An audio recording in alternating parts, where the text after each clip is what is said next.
Hello, all creative people. My name is Tina Sharapova, and I am a textile designer and an art teacher. This week is the third week of our artistic challenge, Inspiration is Here. And this week we will get inspiration from the works of one of the most famous British designers of 19th century, Uильяму Моррису. He was a man of many talents, an artist, a poet, a writer, designer, political activist, and the head of a designers company. Uильяму Mорrису was born in 1834 in Elms House in Essex, not far from London, in a wealthy family. His father was a bill broker in the city of London, and even after his unexpected death, when young William was just 13 years old, his family had enough income from the copper mines in Devon. As a boy, William liked to go fishing, gardening, riding a pony in the woods, and visiting nearby villages, exploring church architecture. He entered Exeter College in Oxford University in the age of 20. And he was really inspired by its medieval old churches and buildings. Eventually, Morrissü followed the growing movement of medievalism, kind of romanticism, rejecting Victorian period values. For Morrissü, Middle Ages was a golden era of humankind with chivalric values and a sense of community, opposite to the growing industrial capitalism. It was in the college when he met his fellow student Edward Burne-Jones, and they became lifelong friends as they shared similar ideas and values.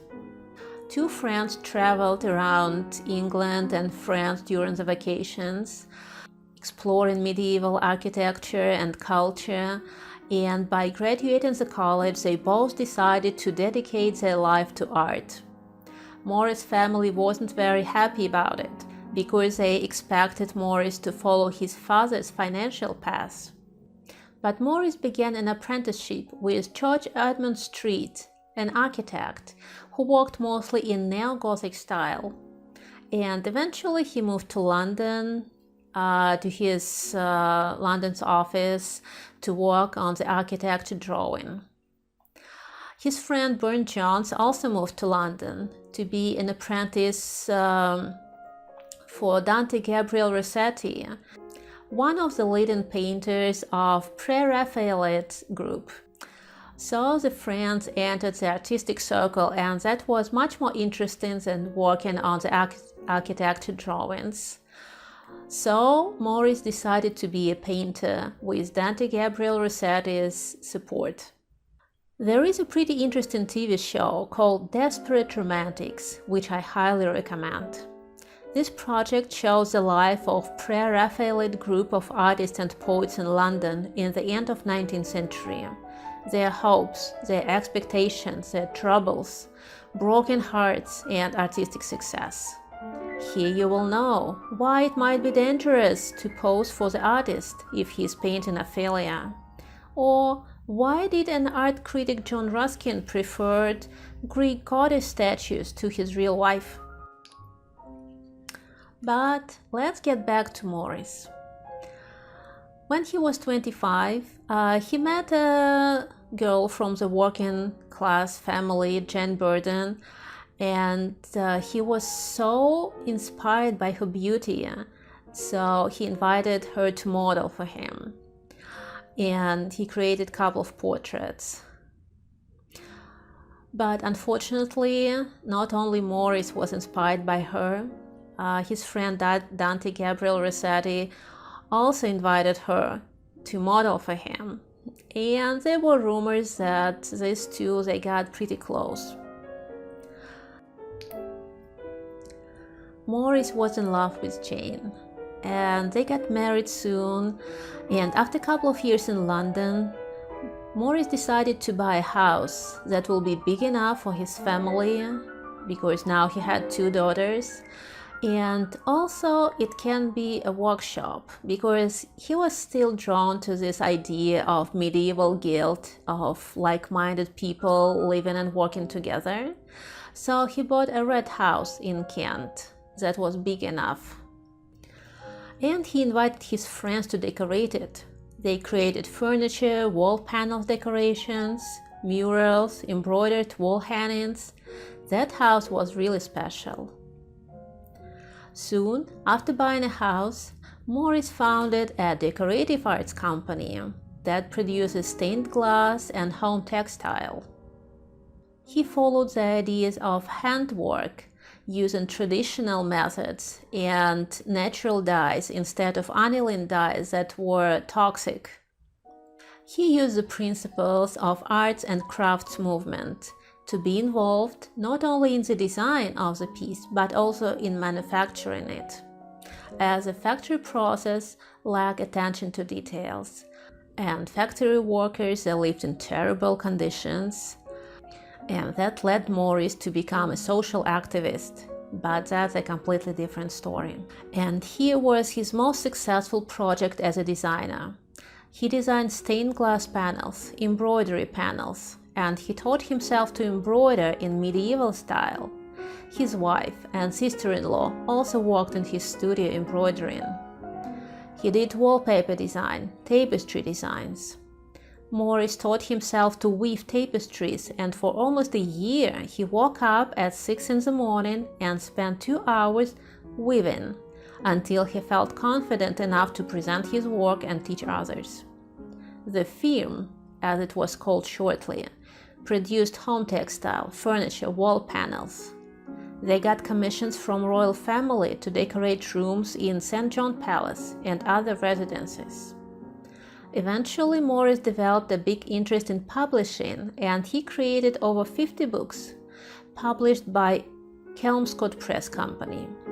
They were all richly illustrated, reviving this medieval style of carpet pages, as we learned from the first week video about medieval illustrated manuscripts.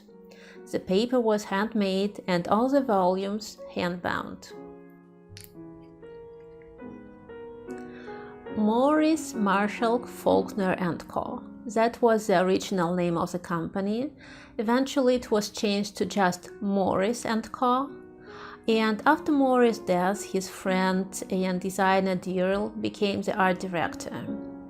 The company stayed until beginning of 1940s, and after that the rights for the Morris designs were sold to various companies.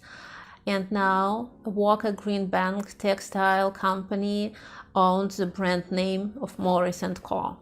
William Morris died in 1896 at the age of 62. His doctor said that Morris worked so hard that he was totally exhausted.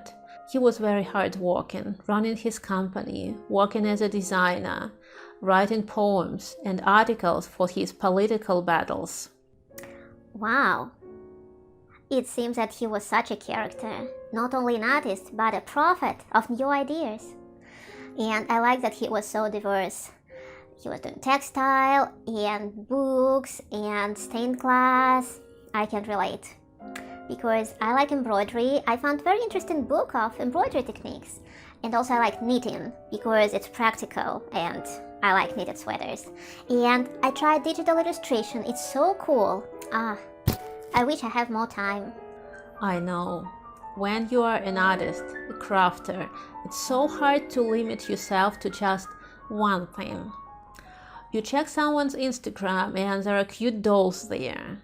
And then you remember that you have a stash of fabric that you wanted to use to make in a quilt. And then something else will come. And yes, it's really hard to stop.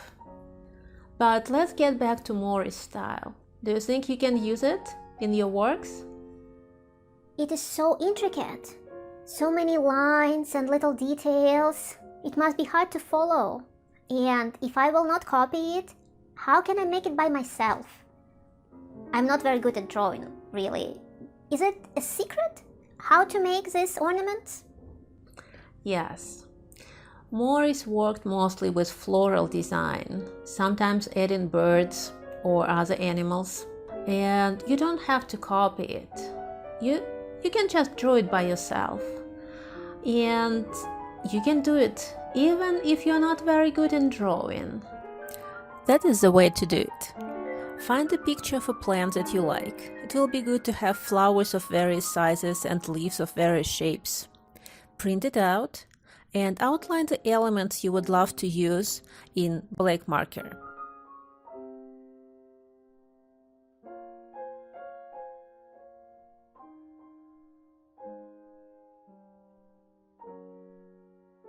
Then, put a piece of tracing paper on top and outline these elements again.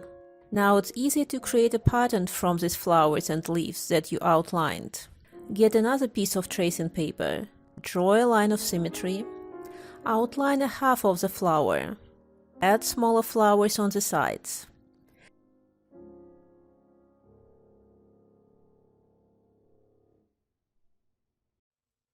Fill empty space with more leaves, creating multi-layered composition. Add some smaller shapes like lines or dots. I added the stems for smaller flowers to create a solid composition.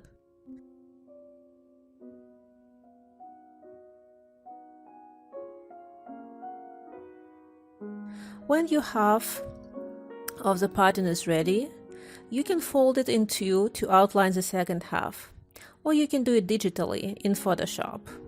Add colors and effects. You can use this design for knitting or embroidery patterns, or use it as a background for your illustration. Or you can do a mashup and put, let's say, skulls instead of strawberries, or adding UFOs. So be creative, try, and show your work. See you soon. Bye.